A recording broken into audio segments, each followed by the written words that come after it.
Good morning, students. Welcome you all in this next session. This is part 2 of the remaining part of geography, chapter 1, that is geography as a discipline. And now we will discussing it, the remaining part of the chapter. Number one is major approaches to study geography, that is branches of geography we have to discuss here. Branches of geography, or you can say approaches of geography, how to study the geography. There are two approaches are given, that is systematic approach and regional approach. Systematic approach given by the Alexander von Humboldt and regional approach given by the Karl Ritter, and the photographs are given here. These scholars are here. uh, Systematic approach, this is the first important approach, and here we are studying geography as a journal. We are taking geography in a whole. This approach was introduced by the Alexander von Humboldt. He was the German geographer in 1769 to 1859, and this is the systematic approach. In this phenomena, we study world as a whole and identify the different typologies or spatial patterns is done. For example, we can say if we are interested to study in a natural geography, natural vegetation, so the study will done at world level as a first step. For example, we have to study the electoral rainforest or softwood, that is conical forest, monsoon forest, and different types of forest as a whole. And we are discussing and identifying the different areas where are the these forest are situated. यानी कि इस तरह से हम यहाँ पर पढ़ेंगे कि अगर हम नेचुरल वेजिटेशन एक टॉपिक ले लेते हैं तो उसमें हमने क्या पढ़ना है कि अलग अलग तरह के प्रकार के जो वन है वो किस प्रकार के हैं. फॉर एग्जांपल उष्ण कटिबंधीय वन, या उष्ण वर्षा या पर्णपाती वन, या फिर मानसून वन. और हम ये भी उसमें आइडेंटिफाई करते हैं या हम डिस्कस करते हैं कि ये वन अलग अलग क्षेत्रों में क्यों पाए जाते हैं और उनके क्या रीजंस हैं और कितने प्रकार के ये वन पाए जाते हैं. So we will take the world as a whole. Systematic approach ये आपका ब्रांचेस ऑफ ज्योग्राफी का फर्स्ट पार्ट है, विच इज डिपेंड ऑन या based on systematic approach. this is divided into four major parts, that is physical, principles, philosophy, methods and techniques, then human. And again this is divided into different parts. So we have to go through in a detail. This diagram or this table is given in your book, and you have to draw this type table also. Another second approach, we can say different next branch of geography is depend on the this approach, that is regional approach. In the regional approach, the world is divided into regions. ठीक है, यहाँ पर world को एक specific regions में divide कर देते हैं और उस रीजन को in a whole we are studying. For example, the region में be natural, political, designated region. अगर हम एक स्पेसिफिक रीजन लेते हैं तो उसमें हम उसके हर पार्ट को हम डिटेल में पढ़ते हैं. फॉर एग्जांपल, उसका नेचुरल फिनोमिना किस तरह का है, या पॉलिटिकल सिचुएशंस कैसी हैं, वहाँ पर एग्रीकल्चर सिस्टम किस प्रकार का है. यानी कि रीजन, एक रीजन को लेकर we are going to holistic manner, यानी कि as a whole we are taking. And we are also searching about the unity in diversity. एक फिनोमिना में ही हम डिफरेंट चीज़ों को कोरिलेट करते हैं जिससे कि हम उस एरिया की डाइवर्सिटी को और अच्छे से समझ सकें. Earlier scholars led emphasize on physical geography. जब हम शुरू में हमने ज्योग्राफी की शुरुआत हुई है तो मोस्टली जो जोग्राफर्स थे उनको ऐसा ही लगता था कि geography means as a earth.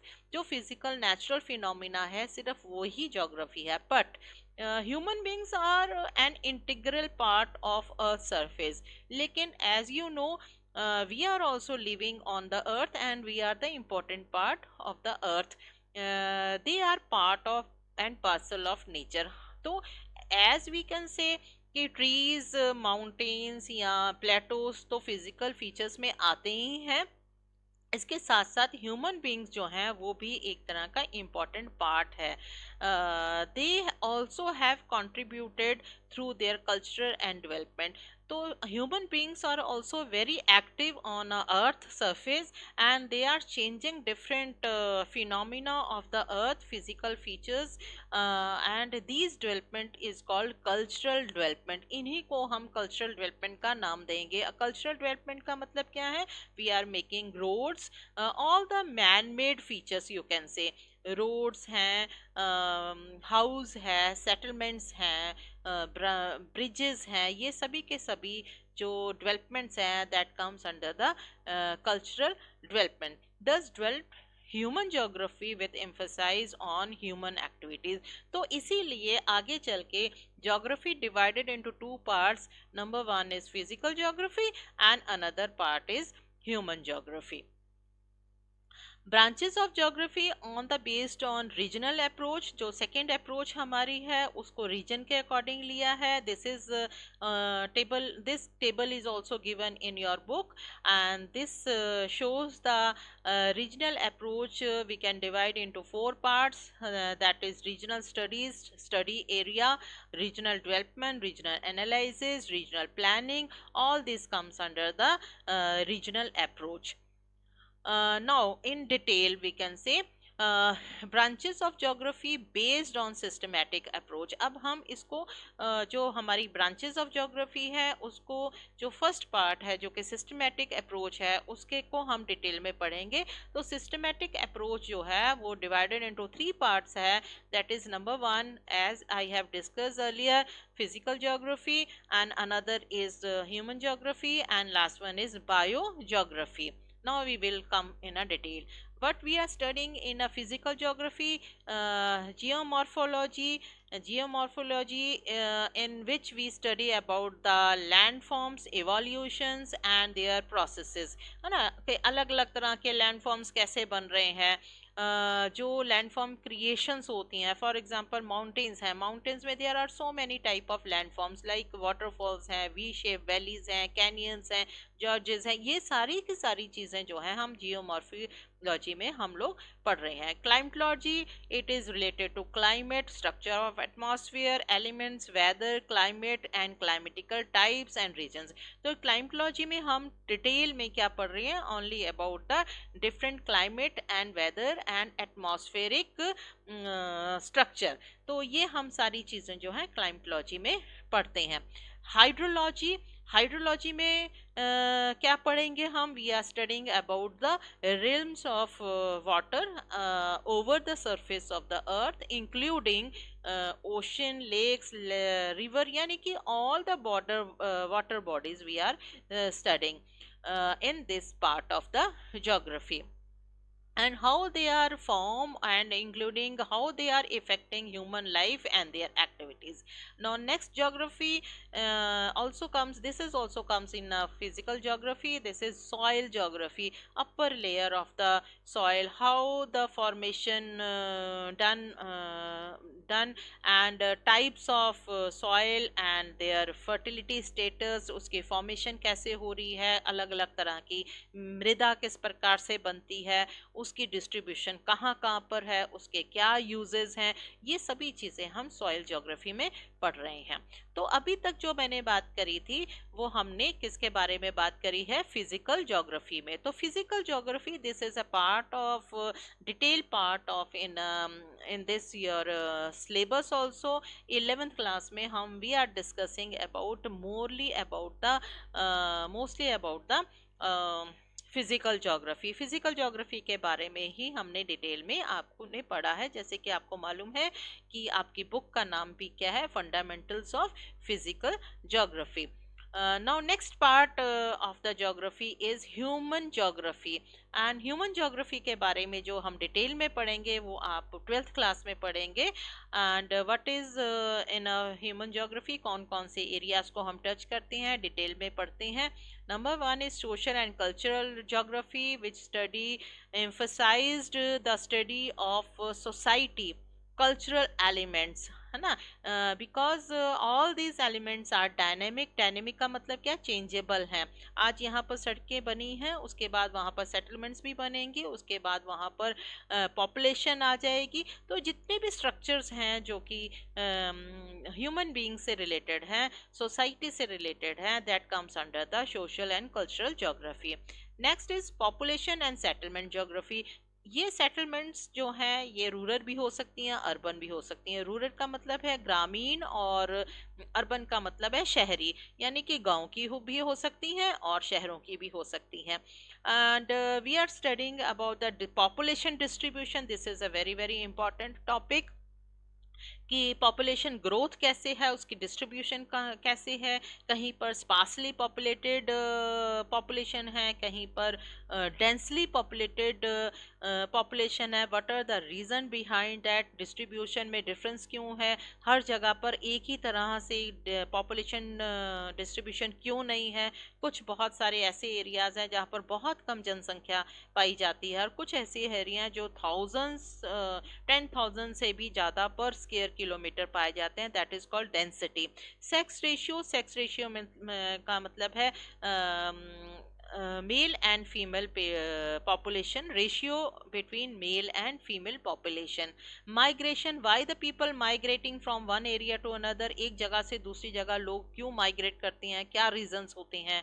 And occupational structure, जो आपको मालूम है कि प्राइमरी एक्टिविटीज़ हैं, सेकेंडरी है, टर्शरी हैं, ये सारी की सारी activities comes under the occupational structures. Settlements कैसे बनती हैं, किस तरह के सेटलमेंट्स होती हैं, उनके टाइप्स क्या हैं, ये सारी ही चीज़ें हम 12th क्लास में पॉपुलेशन एंड सेटलमेंट ज्योग्राफी में पढ़ेंगे।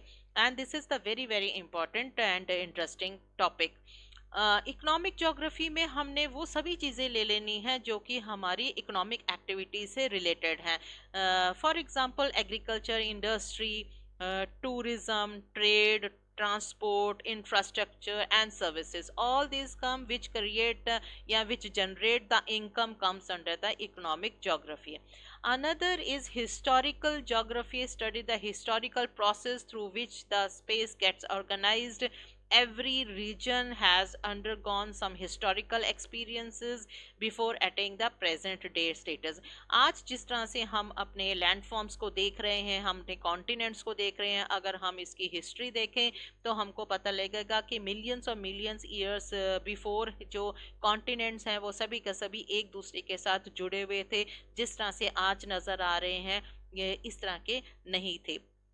इसी तरह से जहाँ पर आज हिमालयाज खड़ा है वहाँ पर एक बहुत बड़ा एक शैलो सी था, उस सी का नाम टेथिस सी था। तो historically we can also see in a geography how the changes takes place and what are the reason behind these changes. The geographical features also experience temporal changes and these form the concern of historical geography. जो भी changes होते हैं वो temporal होते हैं और कुछ समय के बाद वो स्थायी नहीं हैं और कुछ समय के बाद वो changes आते जाते हैं। पॉलिटिकल ज्योग्राफी में हम क्या पढ़ेंगे, the angle of political events and study political boundaries and their interrelationships, neighboring political units, उनकी constituencies क्या है, इलेक्शन सिनेरियो क्या है, एंड डेवलपमेंट थियोटिकल फ्रेमवर्क किस तरह का है, political behaviour of the population किस तरह का है। हम एडजॉइनिंग अपने नेबरिंग कंट्रीज़ के बारे में पढ़ते हैं, उसमें और हमारे में सिमिलैरिटीज़ क्या हैं और उन बाउंड्रीज से क्या क्या डिफरेंसेस क्रिएट होते हैं या पॉलिटिकल इश्यूज़ क्या हैं। तो ये सब चीज़ें हम पॉलिटिकल ज्योग्राफी में पढ़ते हैं, which are very much related to geography. As you know, in India we have a very big this boundary line जो international boundary है, and कश्मीर और जम्मू कश्मीर एक ऐसा पार्ट है जहाँ पर geographical features are very important in a political geography. Now the last one is biogeography. This is also comes under the systematic approach. This is the third part. First part you have studied about the physical geography, second is human geography, and this is the last biogeography. In biogeography what we are studying, we are related to plants. Plant geography, we are discussing about natural vegetation and their wildlife. वहाँ पर रहने वाले जो जीव जंतु हैं वो किस प्रकार के हैं. रेन फॉरेस्ट है तो वहाँ पर किस तरह के जीव जंतु रहेंगे, अगर डेजर्ट एरिया है तो डेजर्ट में किस तरह की प्लांट्स मिलेंगे और वहाँ पर किस तरह की वाइल्ड लाइफ होएगी. तो this is all comes under the plant geography. Zoos of geography, study in a spatial pattern of geographical structure, characteristics of animals and their habitats. तो यहाँ पर zoo geography में we are basically and specifically we study about the animals and their habitats. Habitats का मतलब क्या है, वहाँ के रहने का स्थान जो है वो किस प्रकार का है. Ecology, ecosystem deals with the scientific study of habitats and characteristics of species. Ecology, her area के there are different type of ecosystem. Ecology is a study of ecosystem. There are different type of ecosystem. For example, some are aquatic ecosystem, ponds हैं, झीलें हैं, वहाँ पर aquatic ecosystem होगा, that is different from maryland climatical situations या maryland ecosystem जो कि oceans में पाया जा रहा है. desert area का ecosystem is different and plains का जो इकोसिस्टम है वो डिफरेंट है और वहाँ पर किस प्रकार से कौन से जीव जंतु जो है वहाँ पर रहते हैं और किस तरह के प्लांट्स जो हैं वहाँ पर हैं. तो this is all comes under the this science, that is this study is called ecology, and we are studying about different types of ecosystems. Environmental geography concerns the world as a whole, over leading to the realization of environmental problems.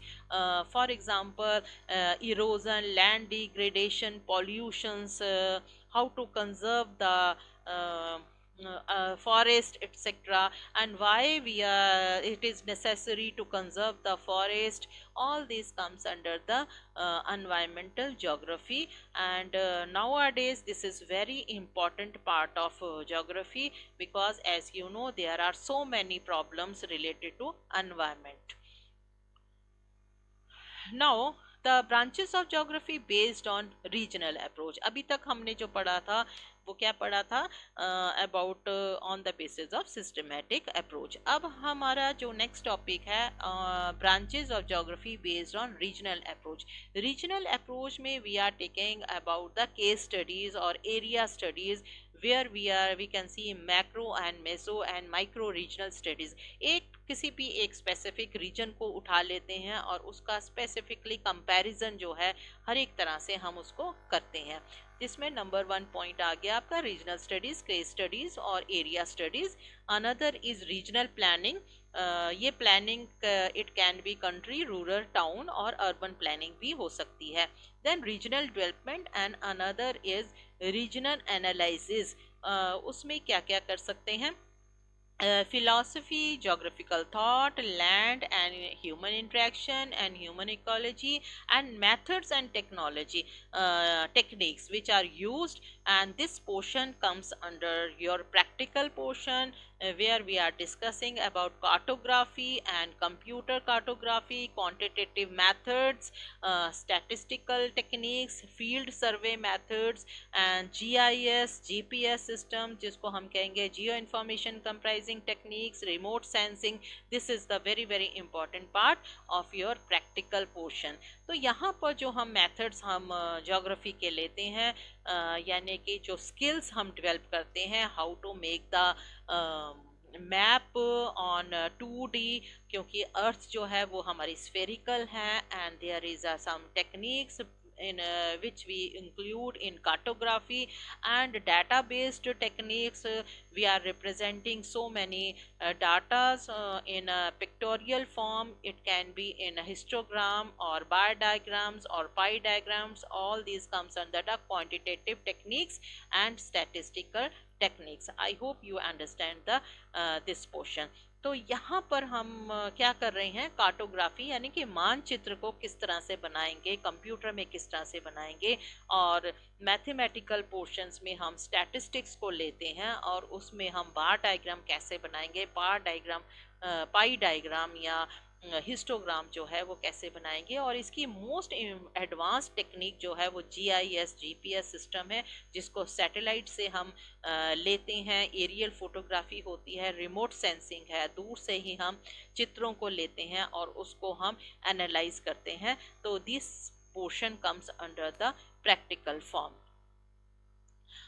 This is one article written by me. अगर आप ये article पढ़ना चाहें तो ये article मैंने BBC के लिए लिखा था. BBC it is posted by BBC Punjabi, untapped career options with geography. और ये जो आर्टिकल है this is written by me, और यहाँ पर लेफ्ट साइड में इसका एक लिंक भी दिया है, तो आप इस आर्टिकल को पढ़ सकते हैं. Now assignment time. अब इस पोर्शन में जो स्पेसिफिकली असाइनमेंट्स बनते हैं, और कुछ मैंने जर्नल टॉपिक भी लिया है, वो है journal first question is define geography in your own words. Geography is a integrated discipline. Describe branches of geography based on systematic approach. Describe branches of geography based on regional approach, and do all NCERT MCQ questions. अब यहाँ पर मैं एक बात कहना चाहूँगी कि जो फर्स्ट चैप्टर है आपका, उसमें जो आपके डिटेल क्वेश्चंस जो दे रखे हैं वो आपने कॉपी में नहीं करने हैं. वो आप गो थ्रू द क्वेश्चंस, और उसमें अगर आपको कुछ नहीं समझ आता है तो वो जनरल क्वेश्चंस हैं जो यहाँ पर असाइनमेंट में मैंने क्वेश्चंस दे रखे हैं.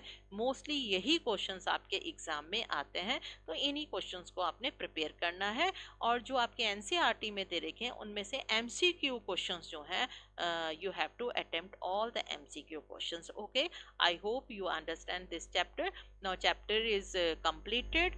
I hope you understand. आपको अच्छे से समझ आ गया होगा. अब next time मिलते हैं with next chapter. Okay, bye bye all of you. Thank you so much.